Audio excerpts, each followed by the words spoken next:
By far, the most disturbing evidence against the Kinsey reports is the information pertaining to the sexual behavior of children.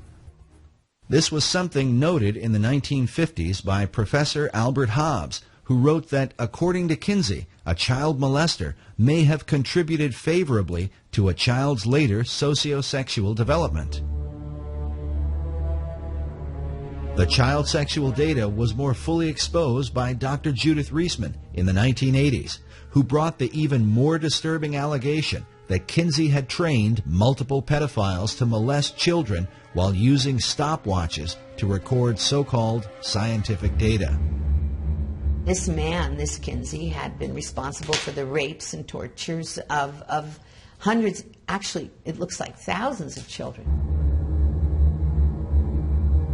Needless to say, the Kinsey Institute today denies Dr. Reisman's allegations.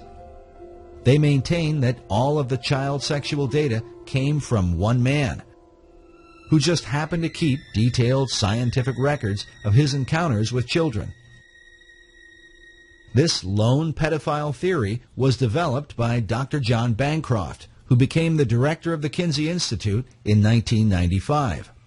Bancroft not only argued that the data came from just one man, but that Kinsey supposedly only got hold of the information years after this pedophile was finished raping kids.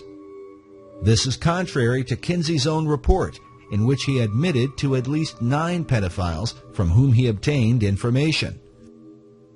But in this 1995 interview on Canadian television, Dr. Bancroft says that Kinsey only referred to 3 or 4 pedophiles, and then insists that in reality it was only 1.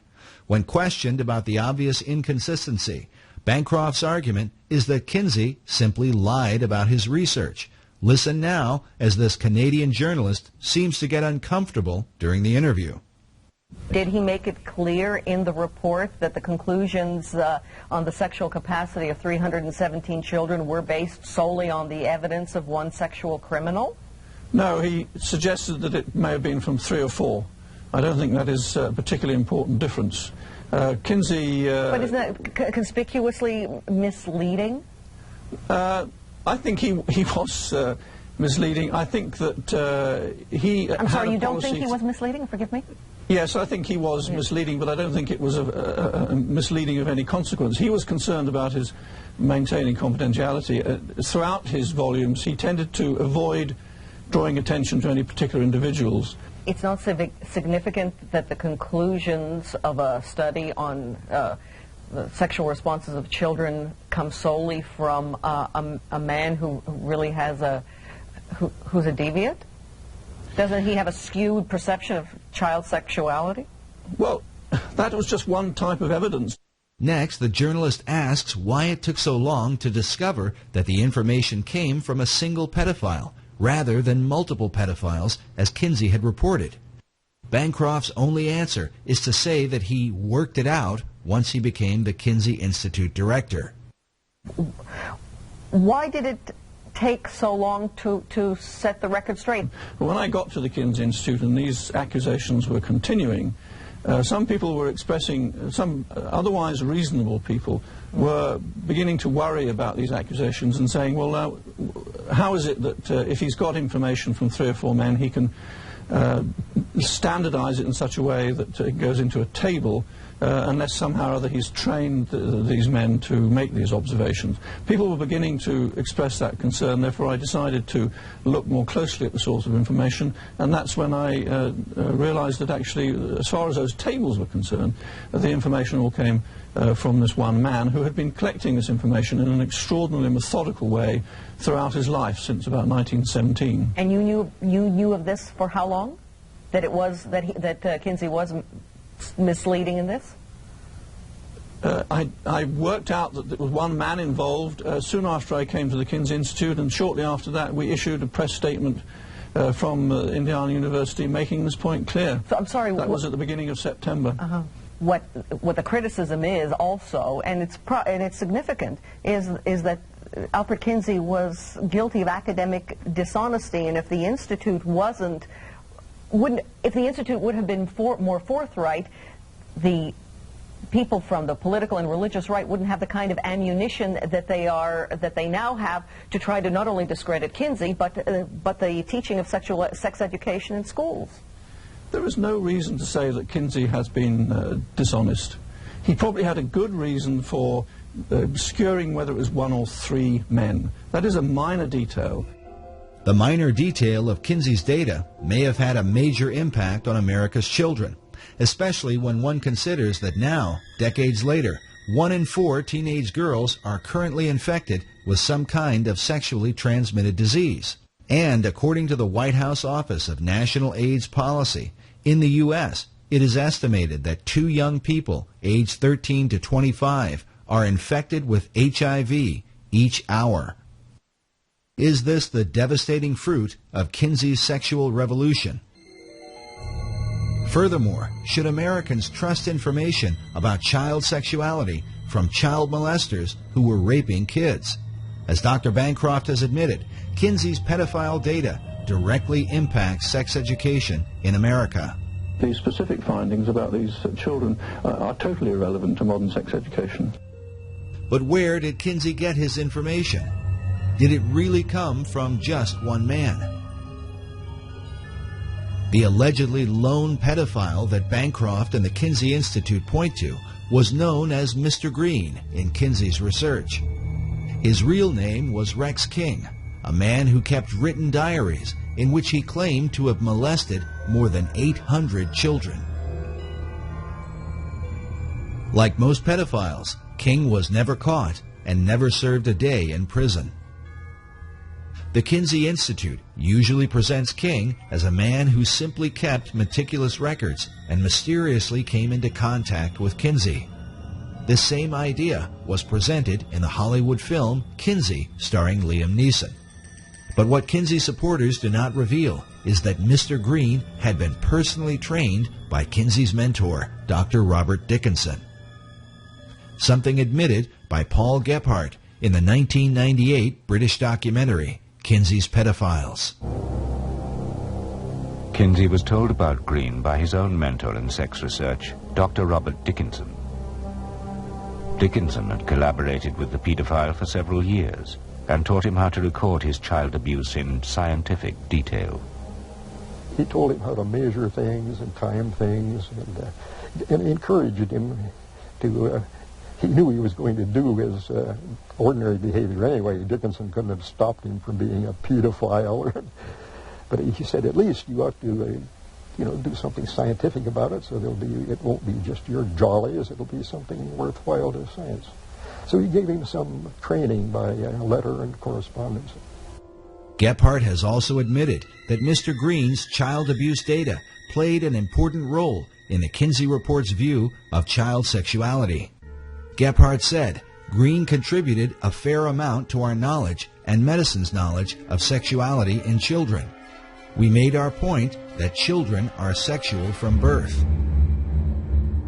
But the sexuality of these children was determined because, according to Kinsey's interpretation, the children supposedly enjoyed the molestation while it occurred. If we're talking here about science, you do not ask a rapist if his rape victim enjoyed the rape and then translate that to the American public as science. Well, nobody minds being raped. They all enjoy it. We asked these experts, and the experts have told us. The experts were the rapists. Dr. Clarence Tripp, one of Kinsey's original team members, offered this comment on Green's molestation of children. Well, here's this man with hundreds of contacts. There was never a charge against him. He was never arrested for anything. All the children thought he was wonderful. All the mothers thought he was wonderful. There are two, I suppose, lest you get contradicted, there are two instances in which a young boy or girl, I guess it was, I don't remember, didn't complain. They agreed to the sexual contact, but then they found it very painful and yelled out when it actually took place. This was because they were very young and had small genitalia, and Green was a grown man with enormous genitalia, and there was a fit problem. The idea that the children enjoyed being molested by Mr. Green is shocking enough, but the suggestion becomes even more appalling with the testimony of Jonathan Gaythorne Hardy, a Kinsey biographer who is one of the few people who have been allowed to view Kinsey's private records. Speaking about their practice of keeping files secret, Hardy said, "The Kinsey Institute is nervous people will read the journals. Rex King described having sex with this little girl, this little boy. I think the Kinsey Institute felt right-wing figures would pluck out things. I think they are right to keep them under cover. There are descriptions of King buggering boys nigh on 13 who doesn't enjoy it. I mean, it's quite sort of harsh stuff, some of it." But the most disturbing evidence comes from Kinsey's so-called scientific tables, wherein he describes the sexual responses of young children. When I was reading Kinsey's book in the first place, and I looked at the tables, table 30, 31, 32, 33, 34, and these were tables with ages of children on the left-hand side, and then orgasm in one panel, and timed orgasm, time of orgasm in the next one. In Kinsey's tables 31 through 34, he documented the timed orgasms of children as young as 2 months old, recording their responses down to the 10th of a second. The findings are so extreme that one child, a 4-year-old, is said to have had 26 orgasms within a 24-hour period. For Dr. Reisman, the obvious question was, where did Kinsey get such information? And I looked at those charts and graphs. I can't tell you how long it took me to try to process what I was seeing. I said, this is the torture of children. At the base of Table 31, Kinsey tells us that the data is based on actual observation of 317 males. Then on page 177 of the male volume, Kinsey writes, "Orgasm is in our records for a female babe of 4 months." But how would anyone recognize such a response in a young child? Kinsey wrote that among pre-adolescent boys and among younger females, orgasm is not so readily recognized, partly because of the lack of ejaculate. And so I said, what did this man, this Kinsey, call an orgasm? Right? I mean, it's an obvious question, isn't it? I mean, first of all, this was not possible, but second of all, what did he call? Well, I saw he documented it on page 160 and 161 in Kinsey's book, Sexual Behavior in the Human Male. He described specifically what he called an orgasm amongst these children. Kinsey defined orgasm for pre-adolescent children with the following description: a gradual and sometimes prolonged build-up to orgasm, which involves still more violent convulsions of the whole body, heavy breathing, groaning, sobbing, or more violent cries, sometimes with an abundance of tears, especially among younger children. And he said there were 6 categories. He called them 6 categories of orgasm, and he had category 1, 2, 3, 4, 5, and 6. And included in these categories of what he called an orgasm were screaming, writhing in pain, hysterics, especially among younger children. He put that in parentheses, especially among younger children, parentheses. He said that the children had convulsions. Those were his words. He said they fainted. He said they struck the partner. He called it the partner. This is the man who's raping the child. Okay. They struck the partner and tried to get away. And he said that those were all examples for him, of orgasm. Kinsey made it clear that this data was supplied by adult observers, who were defined as pedophiles by Kinsey's own team members, as you will hear later on. Kinsey wrote, "Some males suffer excruciating pain and may scream. The males in the present group, by which he meant pre-adolescent boys, become similarly hypersensitive before the arrival of actual orgasm, will fight away from the partner, and may make violent attempts to avoid climax, although, he said, they derive definite pleasure from the situation.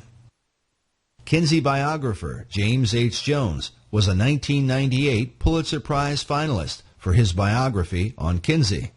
In the Yorkshire documentary, Jones had this to say about Kinsey's description of child orgasm. If you read those words, what he's talking about is kids who are screaming, kids who are protesting in every way they can the fact that their bodies, that their persons are being violated.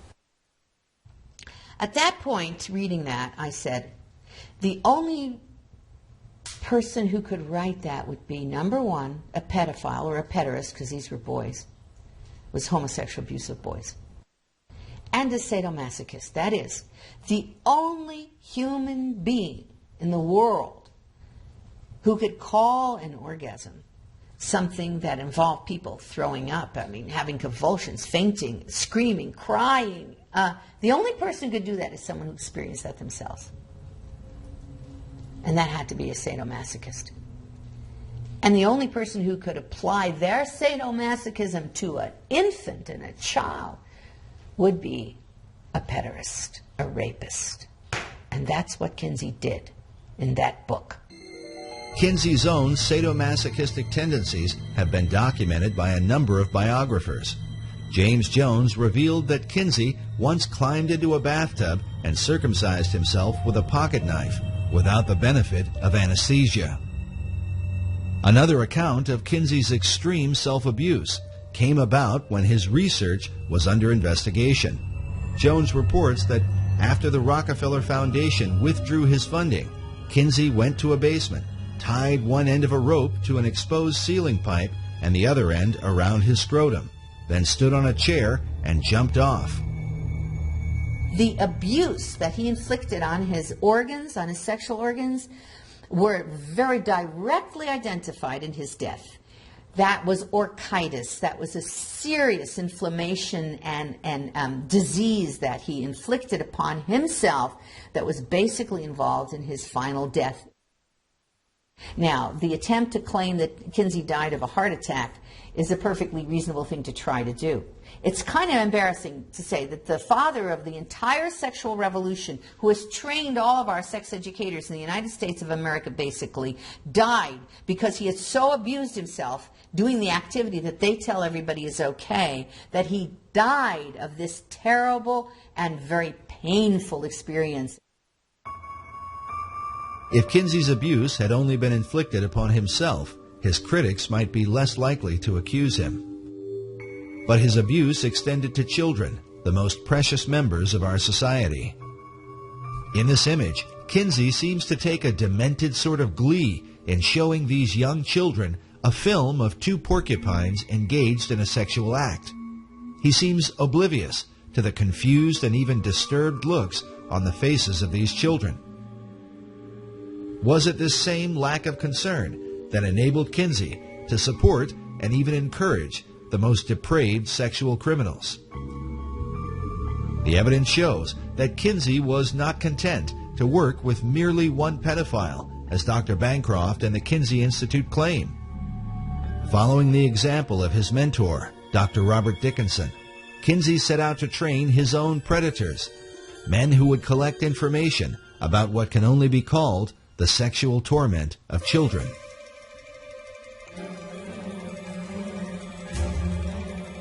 Dr. Clarence Tripp was Kinsey's photographer who filmed and photographed sex scenes in the attic of Kinsey's home in Bloomington, Indiana. In 1990, Tripp was interviewed on The Phil Donahue Show, along with Dr. Judith Reisman, who appeared to defend her first book exposing Kinsey. Well, don't look now, but they're attacking Dr. Kinsey again. The book is titled Kinsey, Sex and Fraud, The Indoctrination of a People.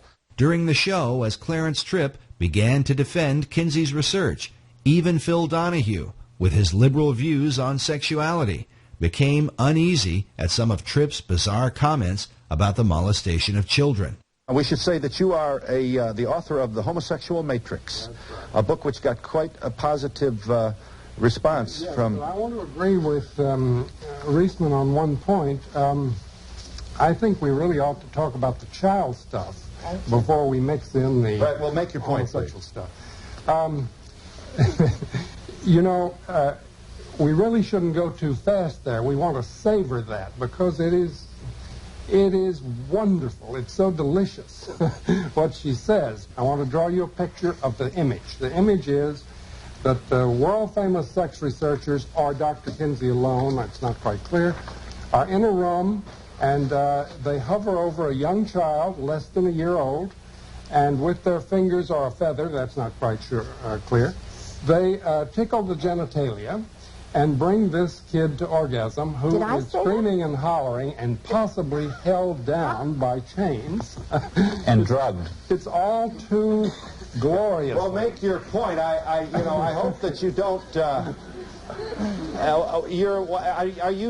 You're being sarcastic, but I want to make sure. I didn't mean to be sarcastic. You're saying this isn't true, that Dr. Kinsey or his colleagues did not. This is the man who was with me on Donahue saying, you got to stay with this. It's delicious what she says about what they were doing to the children.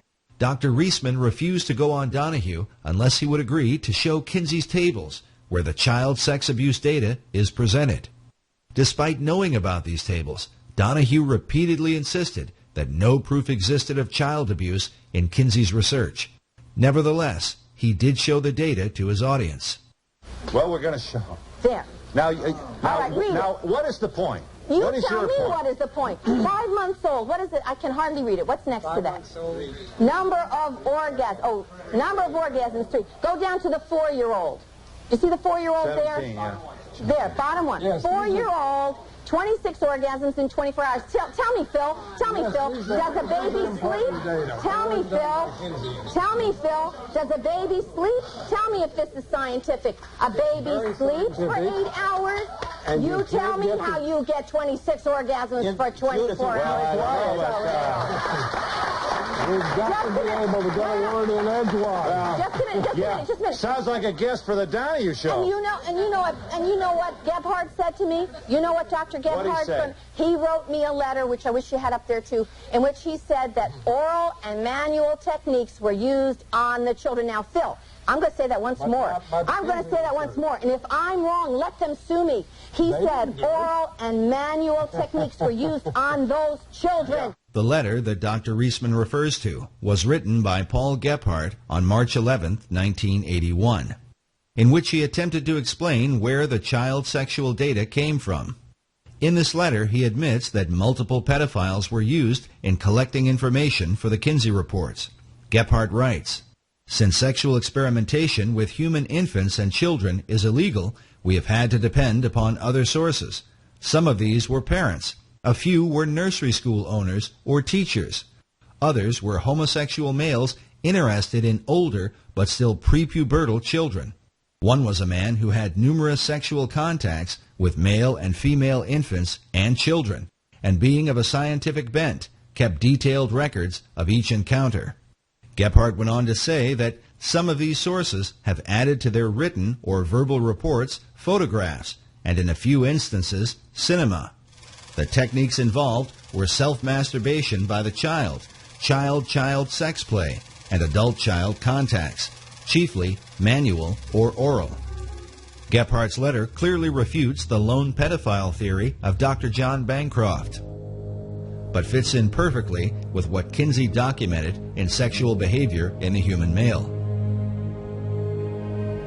Gephardt's mention that photographs and cinema were sent to Kinsey also explains the discovery made by former Kinsey Institute director June Reinisch in 1984. This was Newsweek in '84 when June Reinisch said, that the Institute encourages visitors and so forth. And she says, what's her name? Reinisch says that she found a collection of child pornography so distasteful to Reinisch personally, she couldn't bear to look at it, all right? Now, she's not asking where that child pornography came from, right? But some of it was... Now, she found this at the Kinsey At the Kinsey Institute, yes. Yeah, at the Kinsey Institute. And John Bancroft, who wrote about Kinsey and supported Kinsey for years before he was hired as the head of the Kinsey Institute, right? Who was supposed to be an expert on Kinsey, which was why he was hired by the Kinsey Institute.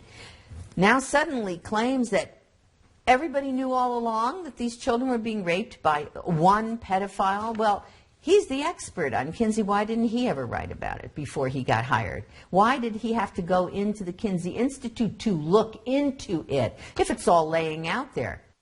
He knew that it wasn't a couple of pedophiles, which he said at one point. It wasn't one pedophile, which he said at another point. Kinsey said it was 9 pedophiles. That's what he wrote.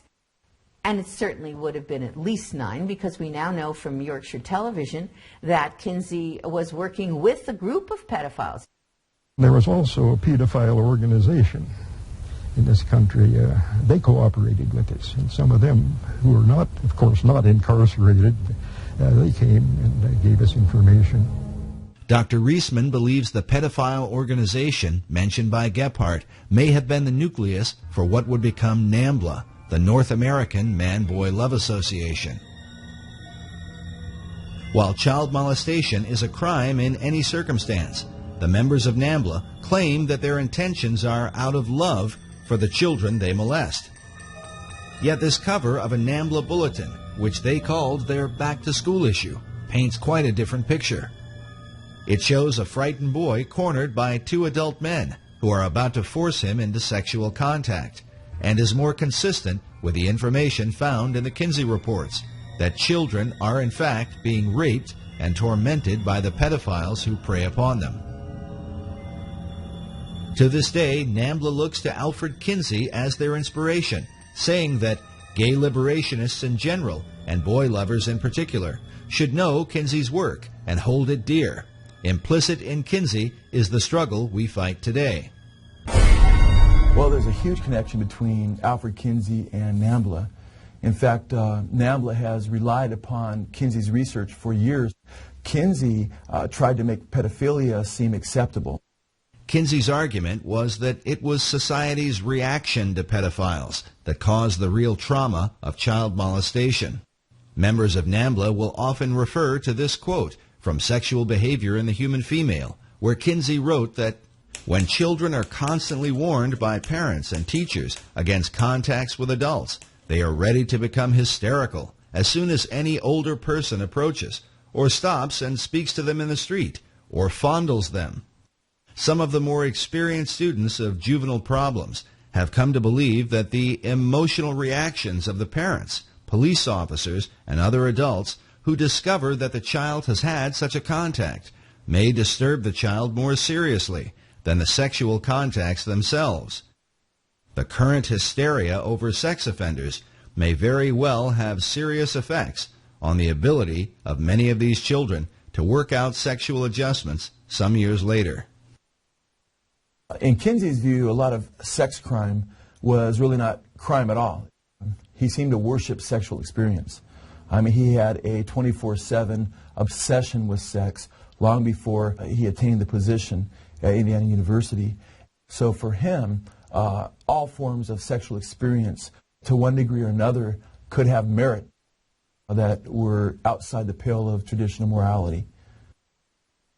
Many researchers have come to believe that it was this philosophy that allowed Kinsey and his team to communicate with active child molesters and even train them to record their abuse in a scientific manner.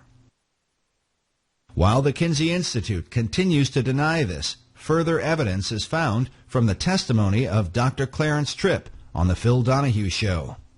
Listen carefully as Tripp confirms that there were multiple pedophiles, not just one, and says that they were trained observers that used stopwatches. I'm going to say that once more, and if I'm wrong, let them sue me. He said oral and manual techniques were used on those children. Yeah, what American is going to defend that? How does C.A. Tripp respond to that? She's talking about data that came from pedophiles, that he would listen to only pedophiles who were very careful, used stopwatches, knew how to record their things, did careful surveys, And these she resents very much, but they're very important. So he interviewed people who were known criminals. I assume, were they in prison at the time? Oh, certainly not. But they were, in her sense, criminals because they were pedophiles. But they were trained Oh, in her trained sense, observers. they were criminals because they were pedophiles. They're raping children and they're not criminals. You're going to defend Nobody that. was raping children. What they what were do you doing... call sexually, manually, and orally abusing a baby, and you're a bloody pedophile? We also have an interview that was a phone interview that I have a copy of. It's in my book, between Gebhard and Dr. Muir, who was my editor, in which Gebhard admits that they told the pedophiles to use stopwatches. The interview Dr. Reisman refers to took place on November 2nd, 1992, between Dr. Gordon Muir and Paul Gebhard. Dr. Muir also appeared on The Donahue Show as the editor of the book, Kinsey, Sex, and Fraud. On the show, he confronted Clarence Tripp. And you're telling me that Kinsey came across in an interview sample of 5,300 people, he found pedophiles who had stopwatches, just happened to have stopwatches, just happened to have all that data handy? Some 2 years later, in a phone interview, Dr. Muir would pursue a similar line of questioning with Paul Gebhard, one of the original co-authors of the Kinsey reports, who succeeded Alfred Kinsey as the original director of the Kinsey Institute. Listen carefully how Gebhard admits that there were multiple pedophiles that he and Kinsey worked with, how they actually encouraged some of the adults to molest children, and that it was at the instruction of Kinsey and his team that they used stopwatches.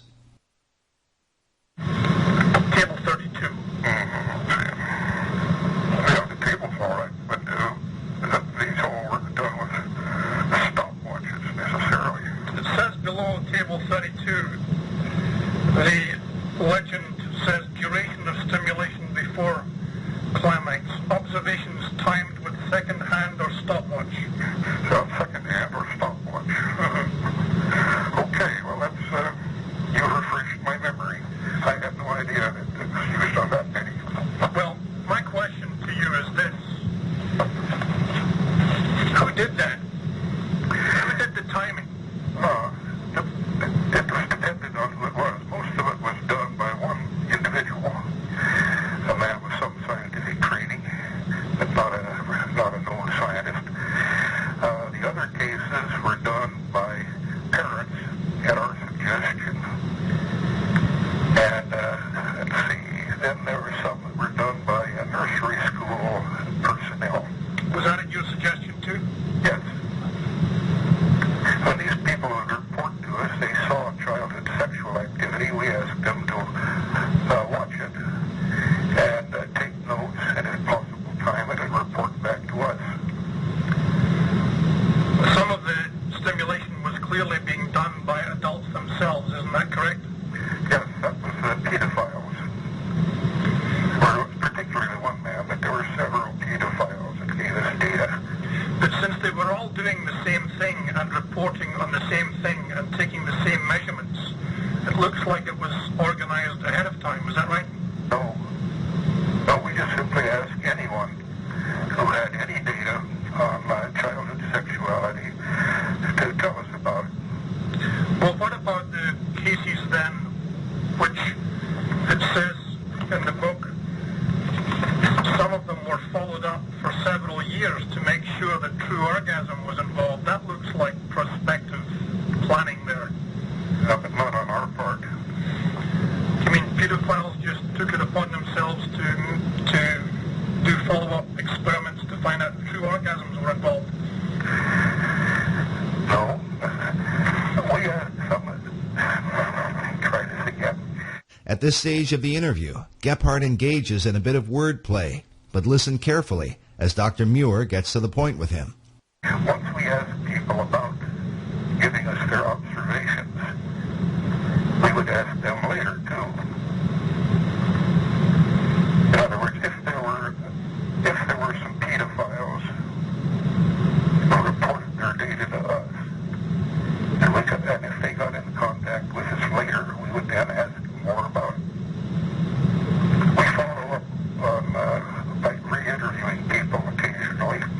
We call it retakes. I think that's mentioned. Right, it is. But I mean, what I'm at was, this sounds like it was